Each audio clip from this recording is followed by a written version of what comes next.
Hello, I'm Marcia Cavanaugh. Thanks so much for joining us.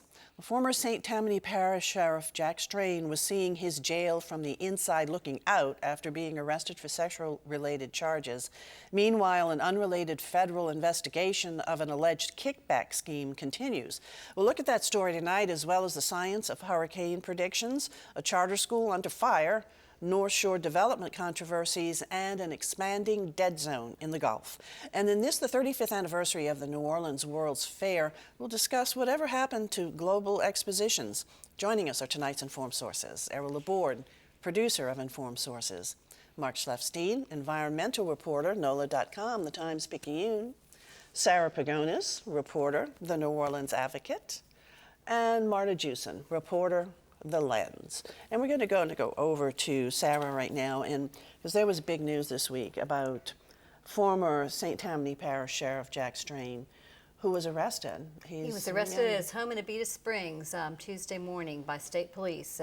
Looked like they caught him by surprise. He was wearing a button-up fishing shirt and some khaki shorts, and next thing you know, he was at the jail he ran for 20 years. And so what are the charges that he was arrested The charges are 6 counts. They're all sex-related. They all involve minors. 2 are aggravated rape. 2 are aggravated incest. And the incest in those cases are where the other 2 charges stem. One is indecent behavior with a juvenile, and the other one is sexual battery. These are just... 4 victims. To say he was surprised, I think people across the parish were really just absolutely stunned, although we did get word of this some months back. There was some reporting about this. Yes, we had said that this was coming. We had good sourcing that said that he was under investigation for this, and it all was borne out on Tuesday. We were told 4 to 6 victims. I think we had reported 4. We had been told both girls and boys, but it's my belief, although we're not identifying any of the victims, that all 4 victims in this indictment are in fact male. Now, is the reason that the state police arrested him, is that because it was handed over to them because of conflict? It was a state police investigation, absolutely, that they are the ones who carried it out. Well, Sarah, you know, these charges that these alleged charges now, these allegations that have been made against him, they date back for decades. I mean, to the point where he, as the alleged perpetrator, would have been a minor himself. That's right. Young. One of them has actually come forward and spoken on the record and given his name. His name is Mark Finn. He says that the abuse began when he was 6 years old, and Jack would have been 12 or 13. They were family friends. Now, that did persist over a period of years. The 2 aggravated rape charges are actually over a span of years. So it doesn't just say it happened in 75 and not again. It happened over a period of years that would have taken him into 17, 18 years old. Now, we've been hearing investigations. I know you and Katie Moore have been investigating the kickback things involving the jail. When you all were investigating, is this just something that just came out of nowhere? We're told it grew out of this. I think it's really hard to say if they were 2 parallel things. I think, though, that probably what happened was that when they were really, really looking into Jack, they started hearing these stories, and they started asking questions, and they came up with victims. Mark Finn said they came and talked to him at jail, in the jail where he was incarcerated. He spent most of his adult life behind bars, and he thought they were going to ask him about the money, which he knew nothing about, but instead they started talking about these sex allegations. And so did these incidents allegedly occur while he was sheriff, while Jack Strain was Not the aggravated rapes, but the 2 counts of aggravated incest would have been while he was actually in office. So he did spend some time in jail. I mean, this was the jail that he oversaw as sheriff. It was a jail he oversaw, which, interestingly enough, there was some controversy a few years ago about them putting disturbed prisoners or suicide threat prisoners in what they called squirrel cages. They got in trouble with the DOJ for that. That, of course, has since been resolved, but he was actually a prisoner in what was his own jail. And he spent 72 hours there because it took a while for them to come up with bond. And he bonded out today. He did, about 1 o'clock today, $400,000 bond. It was signed by what we believe to be his second cousin, Bilbo Strain, son of deceased state representative Bill Strain, and the owner of a pretty big company over there called Strainco, which is basically does waste disposal. I think they have some other interests too. And so, any word at all from Strain or from his attorney about these No, charges? we have been calling his attorney all week, and he has been radio silent. And we had people, there was a phalanx of reporters outside the jail today, and I saw that he was in the hands up, no comment mode. So. Now, you've been living and reporting in St. Tammany Parish, I guess, all of your career, most of your Yes, career. pretty much in my whole career. Okay. And so now you've seen the last few weeks the former DA, Walter Reed, go to jail. We've already seen he's out now, but the coroner haven't gone to jail. So what's going on in St. Tammany? Is it that not enough people are looking, or what's happening? Well, I think what's going on in St. Tammany is that it's not immune from problems, just like anywhere else, and that corruption can happen anywhere. I think people have not wanted to talk very much about it. The leaders are obviously made very uncomfortable because of the salacious nature of these charges. I think they'd almost gotten sort of accustomed to corruption charges. I mean, we've had them before, although they've been much more high-ranking people in recent years. But we're not immune. We're still part of Louisiana. And I think that you have an increasingly engaged citizenry. I mean, they were involved in some of these incidents in the past in bringing them to light. Well, that is definitely true. There is a really engaged citizenry. There's a group called Concerned Citizens of St. Tammany. They're always on things. There was an increased media presence too with the appearance of the Advocate and the Times-Picayune both being there. And so, I think when there's healthy competition, there's probably more scrutiny. And the importance of local reporting. So real quickly, on the federal charges, Yes. I mean, he's not faced anything, but he's He under has not investigation. been charged in that case. It's a kickback case. It involves a work release program, which is a place when prisoners are nearing the end of their sentence, they go and work out in the community, and they stay in like a barracks-like facility. He had created a private one in Covington, and then he had privatized a long-term existing one in Slidell, handed it over to the adult children of two of his top lieutenants. And the scheme is basically that they were funneling money to their dads, who then funneled some of it to the sheriff, allegedly. He has not been charged in that, but the two top lieutenants, whose names are Skip Keene and David Hansen, were charged in a bill of information, and they pleaded guilty in February. Okay, all right, thanks a lot, Sarah. All right, Mark, over to you. And okay, we're in the midst of it again. It's hurricane season. It is. And but before hurricane season, let's talk about dead zone. And that's in the Gulf of Mexico, and it's water that really, for the most part, is dead. And with the river coming into it so much, is this causing a Right. bigger one? So what happens is that we've had a really unusually long season of high river flooding throughout the Midwest, and lots of flooding in Arkansas for months now. And all that water comes downstream. It's washed nutrients off of farmland, and you've also had nutrients from sewage treatment plants that are added to it coming down. And when they get to the Gulf of Mexico, that's all food for algae. And algae grows in the water, in the surface water where this layer of fresh water is, and it dies and falls to the bottom, decomposes and uses up all the oxygen. And what happens is that the organisms that can't escape on the bottom, worms and other things that burrow, they all die. Some shrimp and fish can get out if they swim in the correct way. If not, you end up with these, events where you have fish that are, go ashore. So that's been a real problem, and this year is going to be rather significant. The estimate is that it's going to be near the biggest it's ever been, and the issue is that there's a national program that's supposed to reduce the size of this to a fifth of what they're expecting this year, and it's never gotten anywhere near that. Wow. And that's a real problem. I know there's programs certainly, up farther north with the farmers to try to get all them in some voluntary. sort of way. Yeah, That's the real issue here, is that the way that this system has been built along the Mississippi River, the EPA, Environmental Protection Agency, basically has continued to have this as solely a voluntary program. Gee, we're gonna try to add wetlands along your farmland and get you to use less nutrients, fertilizer.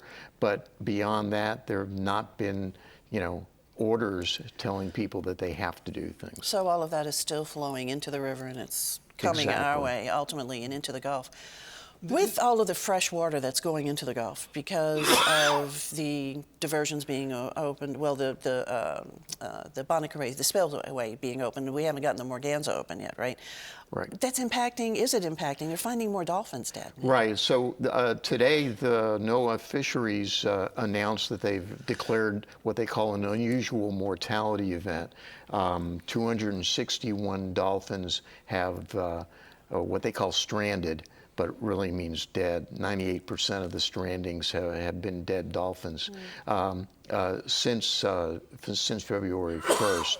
And while they think it's related to the fresh water, not just from the river and the diversion, although the biggest strandings have been in Mississippi and Louisiana, but because of this year's really unusual rainfall all across the Southeast and in the Midwest has caused water to come down every single river along the Gulf Coast. So this is along the entire Gulf Coast, these numbers? It's all the way from the Louisiana border to the Florida Panhandle.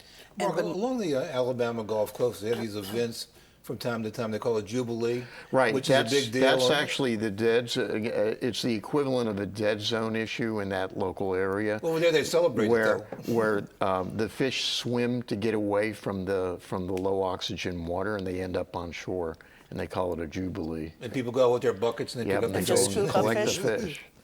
Well, so it basically, dead zone was supposed to maybe have been lessened, but in fact it's actually growing. Is that what you're saying right now? The dead zone was not supposed to be lessened, and that's the issue, is that the efforts that have been made, they keep pushing back the deadline. The original deadline was in 2008 for getting that, reducing it to about 2,000 square miles, and now it's been pushed back to 2035. Oh my goodness, I mean, yes, that's really a pushback. It's just so, ridiculous. You know, it's basically not a So- deadline that anybody's so looking at. expectations are that it's going to remain big and get Right. bigger, which is not a healthy thing for our Gulf No, waters. not at all. Or what lives in it. Okay, Mark, thanks a lot.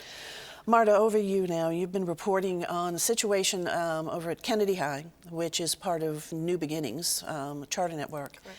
There have been some problems within the Charter Network, but specific problems there at the school impacting the students. Right, so we have a very unfortunate situation for the students where right now we have about half the graduating class who's not sure if they actually met the requirements to graduate and get a diploma in Louisiana or not. And this is all kind of stemmed after months and months of we had an employee who worked at the school who brought this to the CEO and said, you know, it looks like something's going on with these grades. They did an internal investigation, disagreed, and the employee was terminated. So, I mean, actual grade fixing is there was a whistleblower who was an employee there at the school. He And said it was very suspicious. What very, was going and on. then ultimately he lost his job. And so subsequent investigation, and the OPSB has looked into this also, Right. Orleans Parish School Board. So now this basically leaves, as you said, a group of these students who indeed did have a graduation ceremony, right? They had a graduation They walked ceremony across there. the The stage. superintendent was there. The principal was there. School board members were there. But a sizable number of them are now being told, well, we're really looking into, you know, what you have accomplished to see if indeed you did graduate. Right.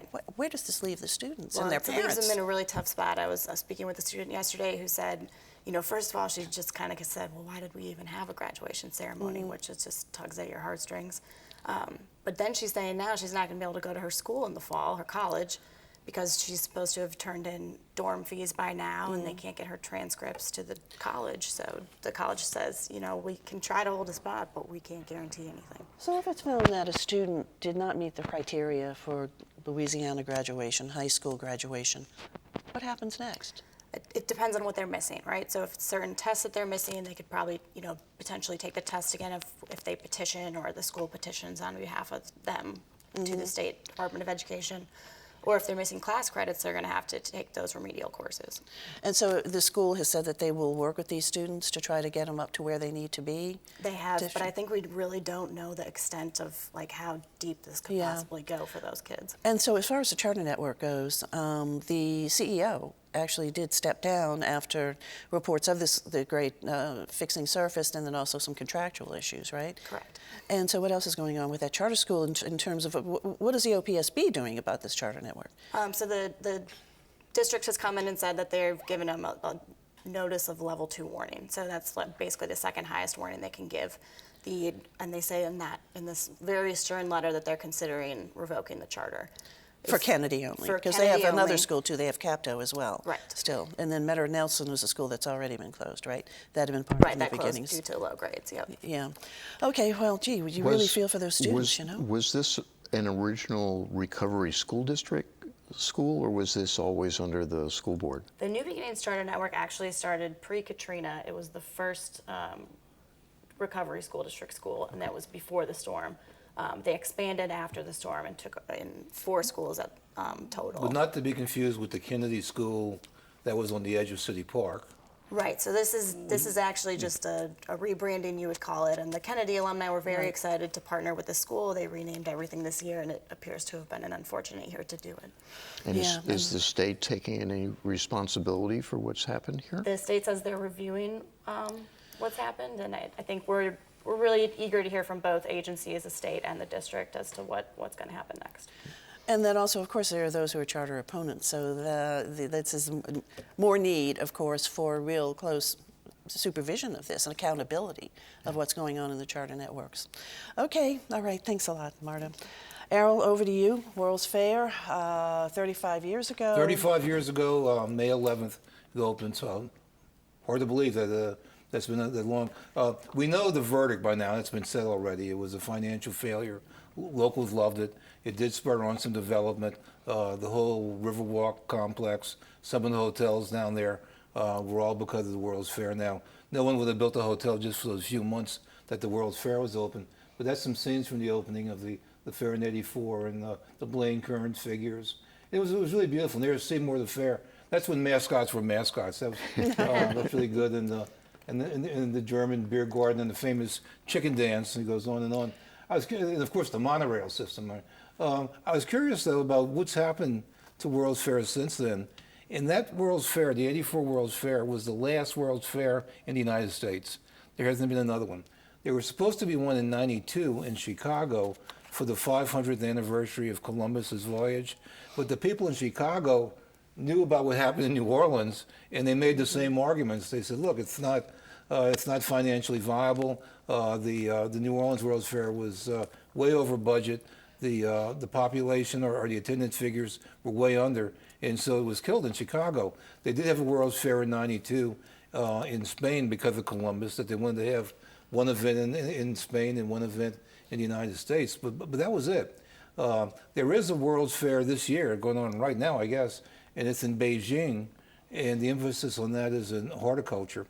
And there's going to be one next year in Qatar. And so that's where these events, and outside of the United States, they're called World Expositions. The United States, we call them World's Fairs. But it seems like that these things, when you see them in Asia, and you see them in India. What went wrong here, though, was '84 turned out to be an awful year. For one reason, is that was the year of the Olympics in Los Angeles. So a lot of people that wanted to make a big trip that year, live in the United States, went to the Olympics. But also, that was the exact same year that Epcot Center opened in Orlando, and as popular as Disney World was. And what is Epcot Center but a year-long World's Fair? I mean, it's there all the time. And so those two events really hurt them. And at the same time, I think people in the United States were just getting a little bit more disinterested. It was the first time that a World's Fair was held in the United States that the president did not go to it. And that would have been Ronald Reagan at the time. The United States did have a pavilion. It was kind of small, and they had a space shuttle, but they didn't participate very much into it. And so the fair spent most of the time under bankruptcy, and indeed it ended in bankruptcy.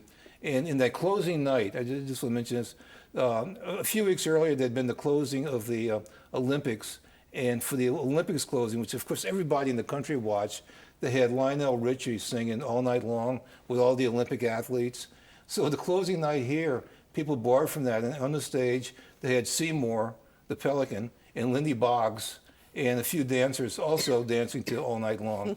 And so that's how it ended here. It was kind of a sad but touching ending. Well, we maybe didn't get to the visitors that they wanted, but people here really did enjoy it, The and it people enjoyed opened it. up our riverfront, for just new enjoyment. And It was and just- great. I enjoyed it. I went many times, and I'm really glad that you didn't have footage of me doing the chicken dance. The biggest thing was that it set the tone for creation of the convention center, Right, which is exactly. Well, so that still a New- mile long. New Orleans was founded along the river in 1718, but New Orleanians discovered the river in 1984.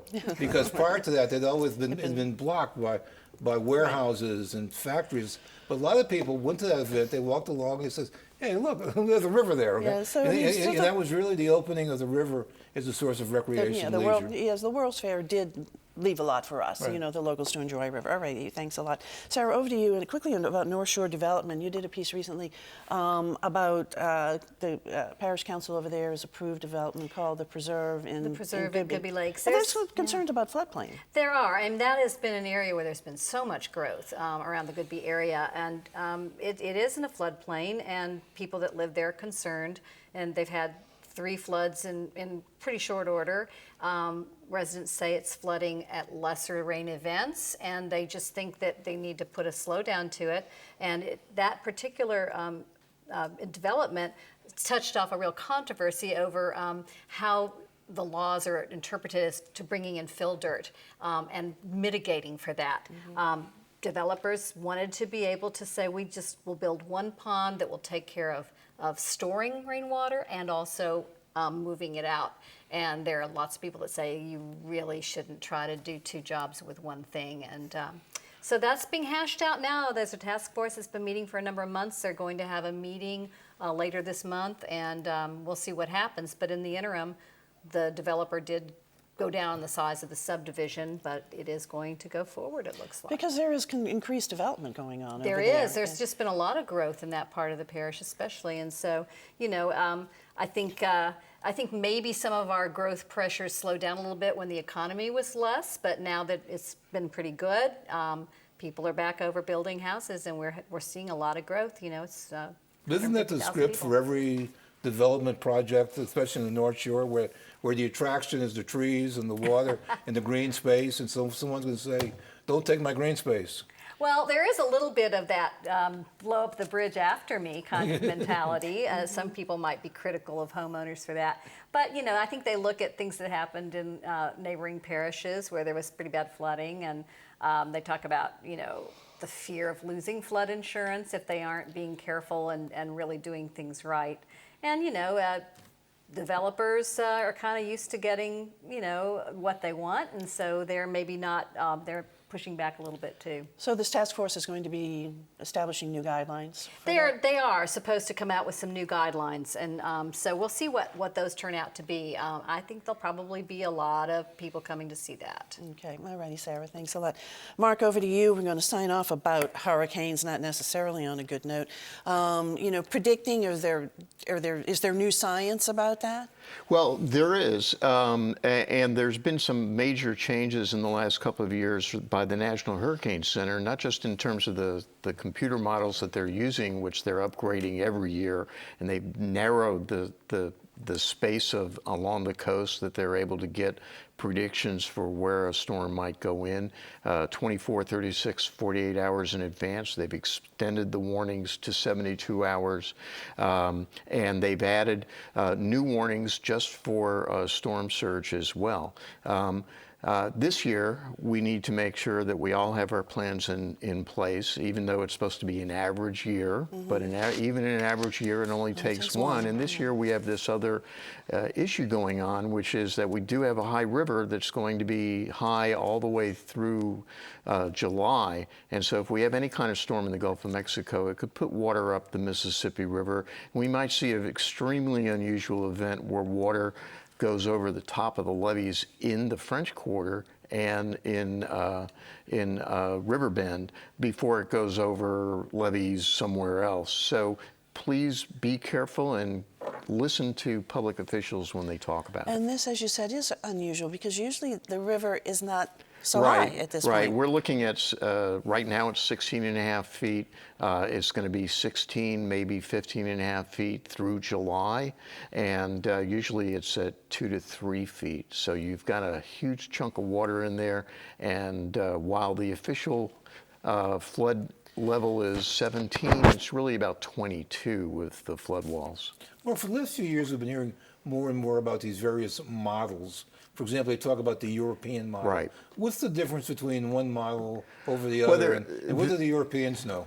Well, the European model actually has been pretty good, and people do use it quite a bit. But the National Hurricane Center also has one called HWRF, HWRF, that is also very good.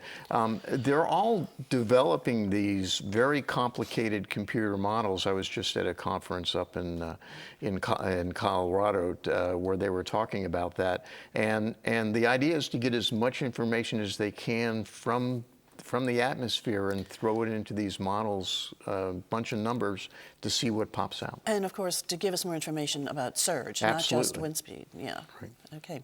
Well, Mark, we don't want to see. I mean, you know, the real fear I think of everybody is having something happening with that river during, you know, a hurricane event. Not to mention our levees with all that water pressuring Yep. them. So, okay. Not the happiest note. All right, Mark. Thanks.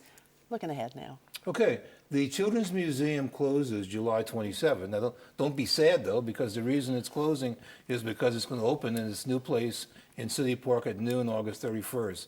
It's a spectacular building, and the juxtaposition of that with the new expanded sculpture garden is one of the most beautiful sights in New Orleans now. Well, that's going to be fun. Mark. Well, I'm happy to say that I will be joining the New Orleans Advocate on July Wonderful. 2nd. Wonderful. And the day after the Times-Picayune goes out of business. And I'm expecting that the new name of the new publication will be the New Orleans Advocate, the Times-Picayune. I think that's what we've all been told. Well, I'm So delighted for you. we'll I'm have to see delighted what for the happens. community because we need your reporting. It's Well, just thank you. invaluable. Appreciate that. Sarah. We're going to need some bigger T-shirts, Mark. I'll be glad to be back with my colleague Mark, who we worked together many years at that publication. So I would say that one of the things that's happening in North Shore is we've got election season. There's a lot of people running, and the Jack Strain situation makes interesting wrinkle in that. And of course, they're already talking about the Mandeville election, and that's not until, I guess, 2020, but people are already lining up, and they'll be talking a lot about development in All that. right, Sarah. Great to have you here, too. Marta. We're certainly hoping to learn more for those Kennedy students, and if you want to hear more from the kids, you can listen to our podcast Behind the Lens, available wherever podcasts are available. Thank you. Thank you guys for being here. Thank you all for joining us. And of course, we want to see you again next week for Informed Sources. Have a good evening.